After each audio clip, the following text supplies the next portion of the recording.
당뇨 환자들은 수시로 몸 상태를 확인하기 위해 매일 많은 소모품을 쓰는데 정부는 요양비로 이를 지원하고 있습니다. 그런데 잠시 해외여행을 나간 사이에 요양비를 신청했다고 돈을 다시 내놓으라는 공단의 결정이 있었습니다. 제보는 Y, 윤태인 기자가 취재했습니다. 3살 때부터 일형 당뇨를 알아온 25살 직장인 오모 씨. 최근 국민건강보험공단으로부터 받았던 요양비를 토해내라는 통지를 받고 깜짝 놀랐습니다. 지난해 8월, 일본으로 4박 5일 여행을 하던 도중 요양비를 신청한 게 문제가 된 겁니다. 작년에 해외여행 갔을 때 소모성 재료를 구입했으니 부당급여다. 해외여행 나가 있는 그 기간만큼의 금액을 환수하라는 것도 아니라 이후 180일에 대한 모든 재료비를 다 보내달라고. 당뇨 환자들은 일상생활을 위해 수시로 혈당을 확인해야 하고 이 과정에서 치열침과 같은 소모성 재료들이 매일 수십 개씩 사용됩니다. 1년에 몇백만 원이 들어 부담이지만 국민건강보험공단에서 요양비로 일부 지원하고 있어 걱정을 덜고 있습니다.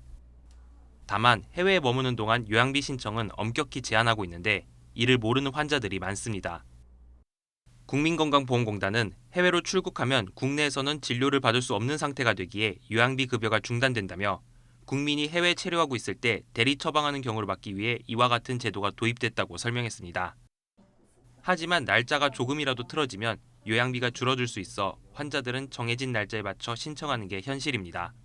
신청서를 받을 때 청구 날짜가 적혀 있고 그 날짜에 맞춰서 구매를 해야 되기 때문에 180일 이후 날짜에 맞춰서 달력에 미리 적어놓고 꼭 그 날짜에 구매를 해야 되는 상황이에요.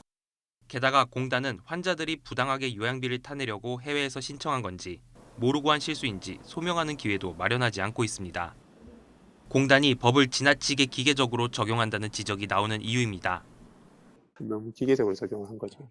최근에는 굳이 병원을 가지 않더라도 여러 가지 소모품 의료기기나 의료약품을 통해서 치료가 유지되는 경우가 상당히 많아졌는데 사실은 진료가 계속 연결이 되지 않습니까? 이런 경우에 대해서 생각을 안 해본 거죠. 일형 당뇨 환자는 물론 해마다 요양비를 신청하는 환자들도 늘면서 건강과 비용에 대한 관심이 커지는 상황. 공단 측의 세심한 관리와 배려가 아쉽다는 목소리가 나옵니다. YTN 윤태인입니다.